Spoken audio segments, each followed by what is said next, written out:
अस्सलाम वालेकुम, आदाब। मैं हूं खलील फरहाद। नेशनल व इंटरनेशनल खबरों की तफसील जानने के लिए बुलेटिन की शुरुआत करते हैं हेडलाइंस से। गजा में इसराइली जारहियत जारी। पनाह गजीन कैंप पर ताज़ा इसराइली हमले में 42 अफराद शहीद। हमास सरबरा इस्माइल हानिया आला सतही वफद के हमरा पहुंचे तुर्की। सदर एर्दोगान से अहम मुलाकात। इसराइल ने मुल्क शाम यानी सीरिया और इराक में देर रात गए कर दिया अचानक बमबारी। सीरिया के एयर डिफेंस सिस्टम, जबकि इराक के सूबे बाबुल में कालसो फौजी अड्डे को बनाया निशाना। अमेरिका समेत वेस्टर्न कंट्रीज की धमकियां किम जोंग उन के सामने बेअसर। नॉर्थ कोरिया ने इंतहाई मॉडर्न और नए टाइप के एंटी एयरक्राफ्ट मिसाइल का किया कामयाब टेस्ट। महाराष्ट्र के जलगांव में जारी मस्जिद तनाजे पर सुप्रीम कोर्ट का हुक्म। 800 साल कदीम मस्जिद की चाबियां म्यूनिसिपल काउंसिल के पास रहेंगी। हिंदू ग्रुप ने 800 साल कदीम मस्जिद को बताया था मंदिर। असदुद्दीन ओवैसी ने जलसे आम से खिताब करते हुए कहा, मुझे भी जेल में दिया जा सकता है जहर। हैदराबाद के अमन और भाईचारगी को बताया बीजेपी और आरएसएस से खतरा।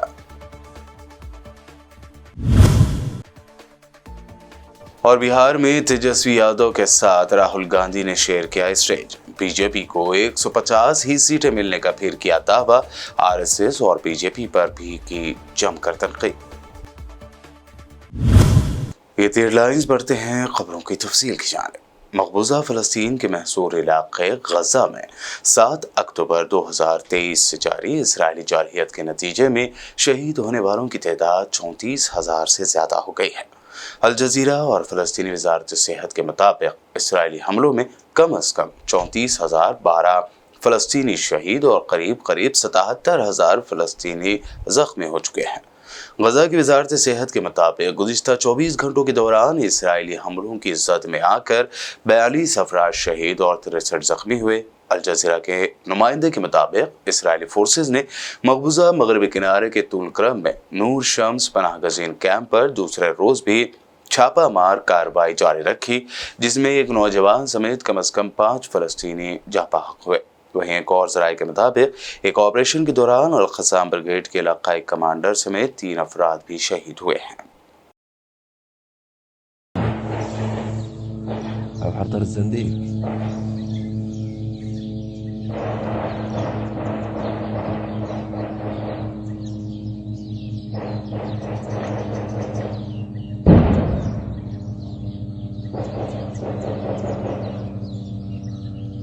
हमास सरबराह इस्माइल हानिया की क़यादत में तंजीम का आला इख्तियाराती वफ़द तुर्की के शहर अंकारा पहुँच गया है। हमास की तरफ से जारी करदा एक बयान के मुताबिक इस्लामी मज़ाहमती तहरीक हमास के सियासी ब्यूरो के सरबराह इस्माइल हानिया जुमा के रोज़ जमात के एक सरकर्दा वफ़द की क़यादत करते हुए तुर्किया पहुँचे। हमास का यह वफ़द तुर्क जमहूरिया के सदर रजब तैयब एर्दोगान से मुलाकात करेगा, जिसमें इसराइली जारहियत, गजा की पट्टी में फ़लस्तीनी अवाम के खिलाफ जारी नस्ल कुशी की जंग और मसले फ़लस्तीन में पेशरफ्त पर तबादला ख्याल किया जाएगा। इसराइल की जानिब से सीरिया के साउथ बॉर्डर पर बशार अल असद फोर्सेस के एयर डिफेंस सिस्टम वाले इलाके के मुतअद्दिद मकामात पर रॉकेट हमले किए गए हैं। शामी खबर रसा एजेंसी सना के मुताबिक रात 2:55 पर मुल्क के जुनूबी इलाके के बाज़ मकामात को इसराइली फोर्सेस ने रॉकेटों से निशाना बनाया। रिपोर्ट के मुताबिक इसराइल ने फ़लस्तीन के नॉर्थ से सीरिया के जुनूबी इलाके में नस्ब एयर डिफेंस सिस्टम पर रॉकेट हमला किया है। हमले के बाद माली नुकसान हुआ है, जबकि इसराइली हुकाम का हमले से मुताल्लिक़ कोई बयान फिलहाल सामने नहीं आया। दूसरी जानिब इसराइली जंगी जहाज़ों ने इराक के सूबे बाबुल में कालसो फौजी अड्डे पर कम अज़ कम 3 बार बमबारी की है। ज़राए के मुताबिक इराक़ी फ़ौज और रज़ाकार फोर्स हशद अल शाबी से ताल्लुक़ रखने वाले फौजी अड्डे पर बमबारी और धमाके के बाद हर्षद अल-शाबी की कमान ने इस हमले की तस्दीक करते हुए कहा कि ये बमबारी बाबुल सूबे के शुमाल में वाक़े कालसो फौजी अड्डे हर्षद अल-शाबी के हेडक्वार्टर पर हुई है।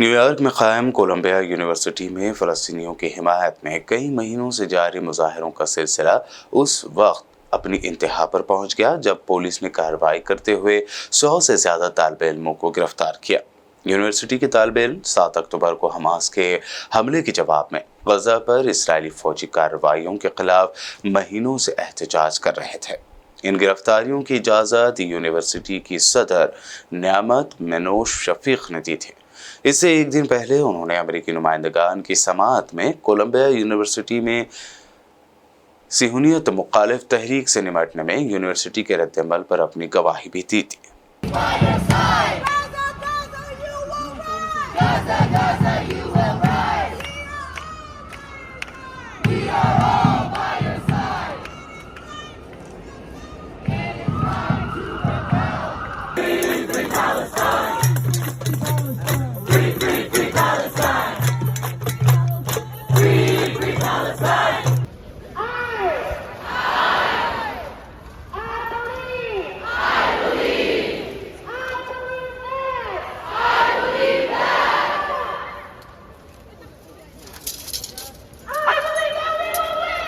Can you hear my voice? Yeah!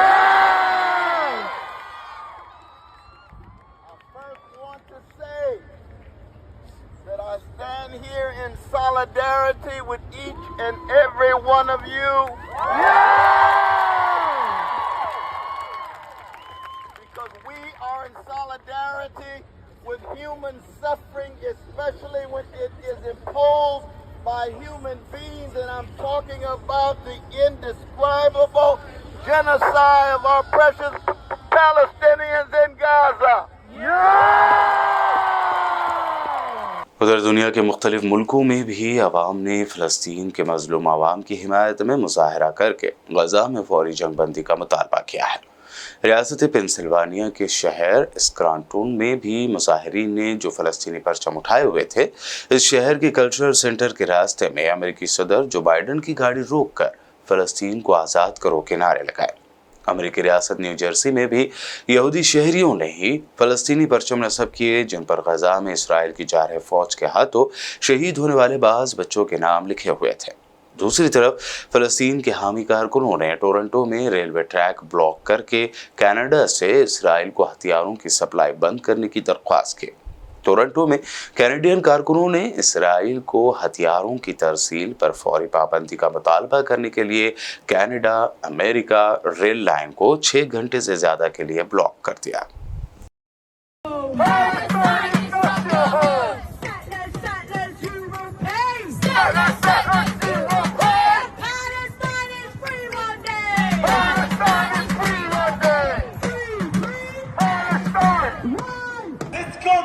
As a direct response to the bombing of Israel to Syria, Iraq, Palestine, Lebanon. Israel has bombed multiple countries.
North Korea ने इंतहाई मॉडर्न और नए टाइप के एंटी एयरक्राफ्ट मिसाइल का test किया है।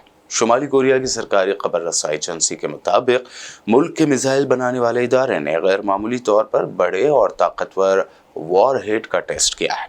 ये warhead जदीद तरीन स्ट्रैटेजिक क्रूज मिसाइल ले जाने की सलाहियत रखता है। रिपोर्ट के मुताबिक शुमाली कोरिया की जानिब से नई किस्म के एंटी एयरक्राफ्ट मिसाइल का तजुर्बा भी किया गया है। शुमाली कोरिया के हुक्काम का कहना है कि तजुर्बे से मुतय्यन अहदाफ हासिल कर लिए गए हैं, ताहम उन्होंने इन टारगेट्स की तफसील नहीं बताई। रूस में बमबार तैयारा गिरकर तबाह हो गया। इंटरफैक्स न्यूज एजेंसी के मुताबिक रूसी डिफेंस मिनिस्ट्री के हवाले से बताया गया है कि एक स्ट्रैटेजिक बमबार प्लेन सुबह के वक्त जनूबी स्टावोर पोल के इलाके में गिरकर तबाह हुआ। मिनिस्ट्री ने ऐलान किया कि बमबार के 4 पायलटों ने छलांग लगा दी, जिनमें से 3 को बचा लिया गया था और चौथे पायलट की तलाश जारी है। बताया गया है कि हादसा टेक्निकल प्रॉब्लम्स की वजह से पेश आया।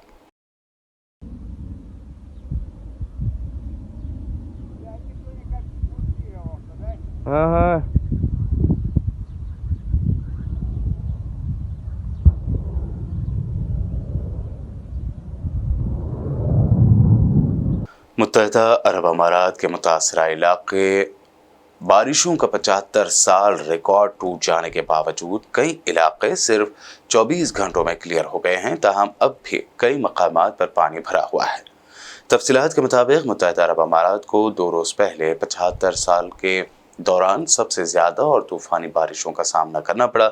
तूफ़ानी बारिशों की वजह से मुत्तहिदा अरब अमारात भर में शदीद सैलाबी सूरत हाल पैदा हुई और निज़ाम ज़िंदगी दरहम बरहम हो गया।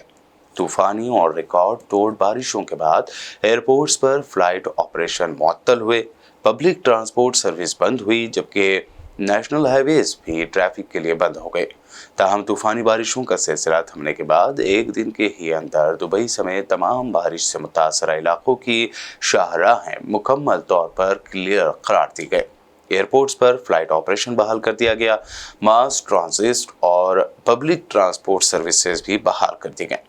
गल्फ न्यूज़ सर्विस की रिपोर्ट के मुताबिक बारिश से मुतासरा इलाकों को क्लियर करके निज़ाम ज़िंदगी बहाल कर दिया गया है। ताहम तूफ़ानी बारिशों की वजह से पैदा होने वाली सूरत हाल से कुछ मसाइल अब भी बरकरार हैं।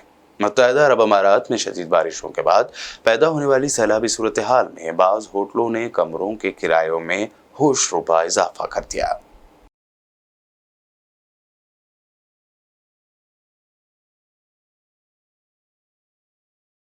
वर्ल्ड न्यूज़ में वक्त हुआ है एक शॉर्ट ब्रेक का। जल्द लौटेंगे और देखेंगे मज़ीद अहम खबरें।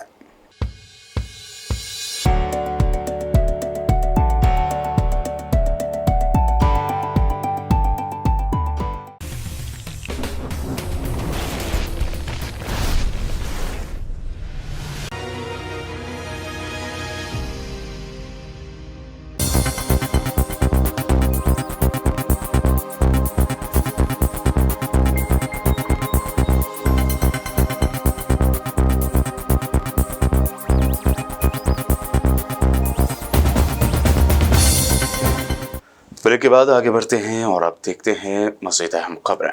महाराष्ट्र के जलगांव में जारी मस्जिद मंदिर तनाज़ा सुप्रीम कोर्ट पहुंच गया है। सुप्रीम कोर्ट ने हुक्म दिया है कि जलगांव के एरंडोल तालुके में वाक़े 800 साल पुरानी जुमा मस्जिद की चाबियां म्यूनिसिपल काउंसिल के पास रहेंगे। जस्टिस सूर्यकांत और जस्टिस के.वी. विश्वनाथन की बेंच बॉम्बे हाई कोर्ट के हुक्म के खिलाफ जुमा मस्जिद ट्रस्ट कमेटी की अपील पर समाअत कर रही थी। हाईकोर्ट ने ट्रस्ट को जलगांव मस्जिद की चाबियां 13 अप्रैल तक काउंसिल को वापस करने का हुक्म दिया था। बेंच ने यह भी वाज़ेह किया कि म्यूनिसिपल काउंसिल सुबह नमाज शुरू होने से पहले और नमाज अदा होने तक गेट खोलने के लिए किसी ओहदेदार को तैनात करेगी। अगले हुक्म तक मस्जिद अहाता वक्फ बोर्ड या ट्रस्ट के कंट्रोल में रहेगा। बता दें कि हिंदू ग्रुप पांडोवाड़ा संघर्ष समिति ने दावा किया कि यह मस्जिद एक मंदिर है और मकामी मुस्लिम कम्युनिटी ने इस पर कब्जा कर रखा है। इस पर कलेक्टर ने एक अबूरी हुक्म जारी करके लोगों को इस मस्जिद में इबादत करने से रोक दिया था। नमाज यहां पढ़ना बंद कर दी गई थी। साथ ही जामा मस्जिद ट्रस्ट कमेटी को मस्जिद की चाबियां एरंडोल म्यूनिसिपल के चीफ ऑफिसर को सौंपने का हुक्म दिया गया था। कलेक्टर के इस हुक्म के खिलाफ मस्जिद ट्रस्ट ने हाईकोर्ट का दरवाजा खटखटाया। हालांकि बॉम्बे हाईकोर्ट की औरंगाबाद बेंच ने इस हुक्म पर रोक लगा दी थी। हैदराबाद लोकसभा सीट से उम्मीदवार और मजलिस इत्तेहादुल मुस्लिमीन के सदर असदुद्दीन ओवैसी का एक वीडियो काफी वायरल हो रहा है, जिसमें उन्होंने अंदेशा जाहिर किया कि उन्हें भी जेल में मुख्तार अंसारी की तरह जहर दिया जा सकता है। इस वीडियो में असदुद्दीन ओवैसी कहते हुए नजर आ रहे हैं कि आखिर क्यों मेरी गाड़ी पर गोलियां चलाई जा रही हैं, आखिर मेरा कसूर क्या है, अगर मुझे भी मुख्तार अंसारी की तरह जहर दे दिया गया तो क्या होगा। आगे उन्होंने कहा कि मैं न कभी उनसे डरा हूं, न ही कभी डरूंगा, मैं सिर्फ अल्लाह से डरता हूं। उन्होंने कहा कि हैदराबाद के भाईचारगी और अमन को बीजेपी और आरएसएस से खतरा है। आखिर मुझसे इतनी नफरत क्यों है? आखिर क्यों मेरी गाड़ी पर गोलियां चलाई जाती हैं? आखिर क्यों धमकियां दी जाती हैं कि जिस तरह मुख्तार अंसारी को जहर दे दिया गया तुम्हारा भी काम तमाम कर देंगे। मैं ना कभी डरा हूं ना कभी डरूंगा इंशाअल्लाह ताला। डरना अल्लाह की जात से है, इन जालिमों से डरना नहीं है हमको। मगर याद रखिए, मुत्तहिदा तौर पर अपने वोट का इस्तेमाल करिए और बार बार 13 तारीख को वो तस्वुर करिए, वो तीर के उस इमेजिनरी फेंकने के लिए। अगर मैं तुम्हारे घर के सामने आकर बोलूंगा तेरे घर को बुलडोजर, आप क्या करते? बोलते आओ। आप क्या करते? आओ बोलते आप। यहां पर खाली ट्रैफिक में अगर हो गया तो घसते खड़े हो जाते। ये हैदराबाद को खतरा है बीजेपी आरएसएस से। हैदराबाद के अमन को बर्बाद करना चाहते हैं। हमको अमन को मजबूत करना है, भाईचारगी को मजबूत करना है और तेलंगाना से बीजेपी का सफाया करना है इंशाअल्लाह ताला। तेलंगाना से बीजेपी को सफाया करना है, मजलिस को कामयाब करना है। बहुत बहुत शुक्रिया। अस्सलाम वालेकुम। बिहार के दौरे पर पहुंचे कांग्रेस कायद राहुल गांधी ने फिर एक मर्तबा बीजेपी को 150 ही सीटें मिलने का दावा किया है। उन्होंने आरजेडी लीडर तेजस्वी यादव के साथ स्टेज भी शेयर किया। इस दौरान राहुल गांधी ने बीजेपी और आरएसएस पर जमकर तनकीद भी की। उठता है हमारा गठबंधन क्या करने जा रहा है। देखिए, ये जो बीजेपी के लोग बोल रहे हैं कि इतनी सीटें आएंगी उतनी सीटें आएंगी, मैं सीधा बता देता हूं आपको, इनको 150 से ज्यादा नहीं मिलने वाली है। ये जो भी कहना चाहे कह लो, 150 से एक ज्यादा नहीं आने वाली। चुनाव है और एक तरफ गठबंधन कांग्रेस पार्टी, आरजेडी और इंडिया गठबंधन, और दूसरी तरफ आरएसएस, बीजेपी और हिंदुस्तान के 3-4 अरबपति। देखिए, ये जो चुनाव है ये संविधान को बचाने का चुनाव है। आरएसएस के लोग, बीजेपी के लोग संविधान को खत्म करने की कोशिश कर रहे हैं, लोकतंत्र को खत्म करने की कोशिश कर रहे हैं, और इंडिया गठबंधन लोकतंत्र को और संविधान को बचाने की कोशिश कर रहा है। आज तक हिंदुस्तान के गरीब लोगों को जो मिला है, दलितों को, पिछड़ों को, आदिवासियों को जो मिला है वो संविधान से मिला है। अगर संविधान खत्म हो जाएगा तो जो भी प्रगति हुई है, गरीबों के लिए जो भी किया गया है, वो सब बंद हो जाएगा। कांग्रेस तर्जुमान सुप्रिया श्रीनेते ने दावा किया है कि 2024 लोकसभा इलेक्शन के पहले फेज के लिए कल होने वाली वोटिंग बीजेपी के लिए मायूस कुन रही है। उन्होंने दावा किया कि बीजेपी का ग्राफ साउथ में साफ जबकि नॉर्थ में हाफ हो गया है। एक सूत्र से बात हो रही थी, उन्होंने बताया कि पहले चरण के मतदान के बाद जो ग्राउंड रिपोर्ट आई है वो बीजेपी के लिए बेहद खतरनाक है, बेहद खराब प्रदर्शन की ओर अंकित कर रही है। उस सूत्र से अभी बात चल ही रही थी, तब तक मोदी जी का एक ट्वीट आया जिसमें वो कहते हैं बड़ा उत्साहवर्धन प्रदर्शन रहा है। ठप्पा लग गया इस बात पर कि पहला चरण वॉश आउट है बीजेपी के लिए। अब सुनने में आ रहा है कि नरेंद्र मोदी जी की, अमित शाह जी की और नड्डा जी की कोई देर रात मीटिंग होने वाली है, कोई नई रणनीति पर चर्चा होगी। खैर, याद रहे आज 21 राज्यों की 102 सीटों पर मतदान हुआ और इंडिया गठबंधन बीजेपी से कहीं ज्यादा आगे है। तमिलनाडु, महाराष्ट्र, राजस्थान, बिहार, यहां की उत्तर प्रदेश तक में जबरदस्त प्रदर्शन हुआ है। कई बार जो हमारे आसपास होता है उसको हम ध्यान नहीं दे पाते हैं, लेकिन वो बदलते वक्त की दस्तक होती है। एक्सेस माई इंडिया के प्रदीप गुप्ता का उस ट्वीट को डिलीट करना जिसमें साफ तौर पे ये लिखा था कि 13 राज्यों में बीजेपी अपना जनाधार खो रही है, या बीजेपी के सांसदों का खुलेआम ये कहना कि मेहनत करो, कोई मोदी की वेव नहीं है, उस बात की पुष्टि करता है जो हम लगातार कह रहे हैं। 10 साल सत्ता में रहने के बाद मोदी जी आज भी कांग्रेस को कोसने के अलावा दूसरी कोई बात नहीं कर पा रहे। कोई ऐसी बड़ी उपलब्धि नहीं है जो गिनाए, कोई ऐसा काम नहीं किया जिस पर चर्चा करे, ना आगे की कोई रणनीति है। असल में तो इंटरव्यू से लेकर चुनावी रैली तक वो बेहद ऊर्जा विहीन, थके हुए और उबे हुए लग रहे हैं। कभी कभी तो उनको देखकर ऐसा लगता है कि उम्र का तकाजा हो, ऐसा लगता है कि जैसे किसी बूढ़े आदमी को जबरदस्ती ठेला जा रहा हो। ना रैलियों में तालियां बज रही हैं, ना इंटरव्यू से कोई बड़ी सुर्खी, बड़ी हेडलाइन निकल रही है जो नैरेटिव सेट कर पाए, वही घिसी पिटी बातें। और दूसरी तरफ राहुल गांधी, नाक में दम कर रखा है इन्होंने, कभी गाड़ी में, कभी सड़क से जनता से सीधा संवाद कर रहे हैं। युवाओं को तो 100% यकीन हो चला है कि अगर कोई व्यक्ति इनके लिए कुछ करेगा तो वो सिर्फ राहुल गांधी है, बाकी किसी के बस की बात नहीं है ये। कांग्रेस के बेरोजगारी, महंगाई और गरीबी खत्म करने के प्लान पर लोगों का विश्वास हो चला है। लोग ये भी समझ लग गए हैं कि संविधान के साथ खिलवाड़ करने के कितने भयावह परिणाम होंगे और उनकी जिंदगी पर इसका क्या असर पड़ेगा। तो ये जो जनता है ना, ये जो पब्लिक है, ये सब समझती है, जानती है, बूझती है, चुप रहती है और समय आने पर बड़ा बदलाव करती है। उस बड़े बदलाव की आहट पहले मतदान के चरण में जोर जोर से गूंज रही है। बीजेपी साउथ में साफ है, नॉर्थ में हाफ है और यही भारतीय जनता पार्टी का ग्राफ है। नौजवान कांग्रेस लीडर कन्हैया कुमार ने एक जलसे आम से खिताब करते हुए बीजेपी पर शदीद तनकीद की। उन्होंने कहा कि जिस पार्टी से ये देशभक्ति का सबूत मांगते हैं, उसी पार्टी के लीडरों को अपनी पार्टी में शामिल कराते हैं। एमएलए है या तो वो या उसका माई बाप कांग्रेसी था कि नहीं था, हमको सिर्फ इतना बता दीजिए। बताइए, बेटा इतना चालाक हो गया है कि मम्मी को कहता है कि मम्मी साबित करो कि यही हमारा पप्पा है। यही ना, जो देश को बनाया, जिस पार्टी ने देश को आजादी दिलाई, जिस पार्टी ने लोगों को अधिकार दिलाए, उस पार्टी से पूछते हो कि देशभक्त हो कि नहीं हो, और उसी पार्टी के नेताओं को अपनी पार्टी में शामिल करा करके बताइए। और जब देखिए तब टीवी पे राष्ट्रवाद का बहस होता है। मैं भी बहस करना चाहता हूं राष्ट्रवाद पे, और यह सवाल पूछना चाहता हूं कि अगर इस देश के नेताओं को पेंशन मिल सकता है तो सेना में शहादत देने वाले परिवारों को पेंशन क्यों नहीं मिल सकता है? यह सवाल हम भी पूछना चाहते हैं।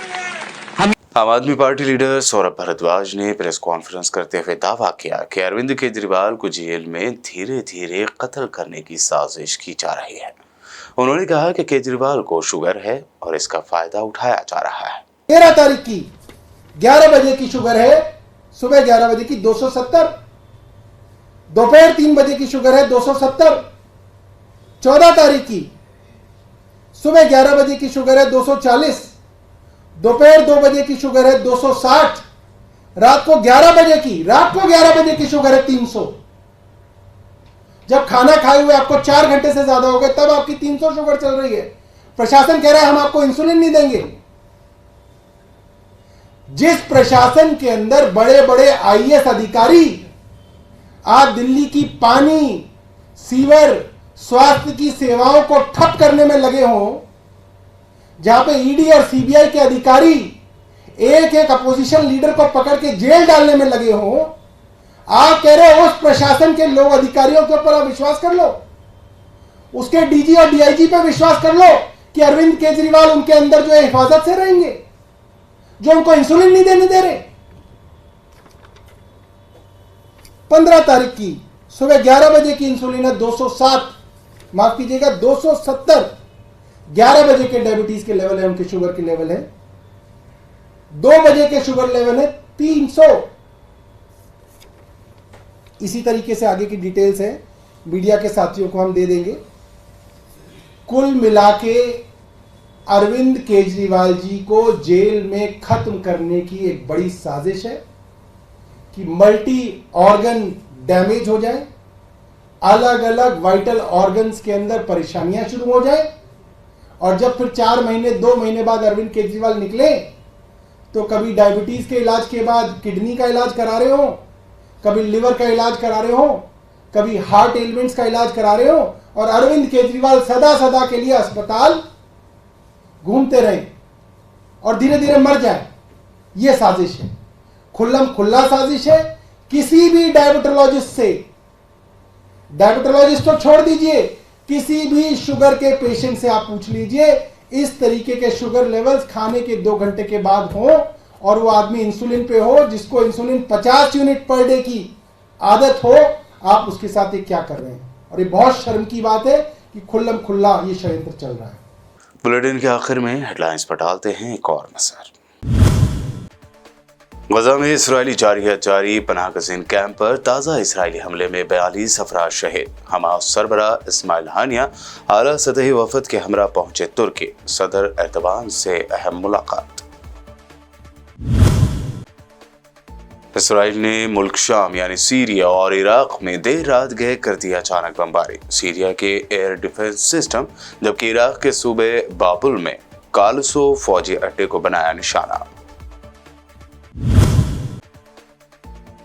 अमेरिका समेत वेस्टर्न कंट्रीज की धमकियां किम जोंग उन के सामने बेअसर। नॉर्थ कोरिया ने इंतहाई मॉडर्न और नए टाइप के एंटी एयरक्राफ्ट मिसाइल का किया कामयाब टेस्ट। महाराष्ट्र के जलगांव में जारी मस्जिद तनाजे पर सुप्रीम कोर्ट का हुक्म। 800 साल कदीम मस्जिद की चाबियां म्यूनिसिपल काउंसिल के पास रहेंगी। हिंदू ग्रुप ने 800 साल कदीम मस्जिद को बताया था मंदिर।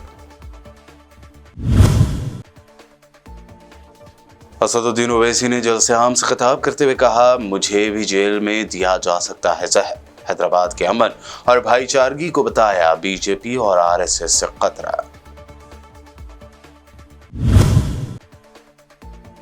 और बिहार में तेजस्वी यादव के साथ राहुल गांधी ने शेयर किया स्टेज। बीजेपी को 150 ही सीटें मिलने का फिर किया दावा। आरएसएस और बीजेपी पर भी की जमकर तनकीद। वर्ल्ड न्यूज में अभी आपने देखी अब तक की अहम नेशनल व इंटरनेशनल न्यूज। मज़ीद ताज़ा तरीन अपडेट्स और दिलचस्प प्रोग्राम्स के लिए देखते रहिए पीपीएन चैनल।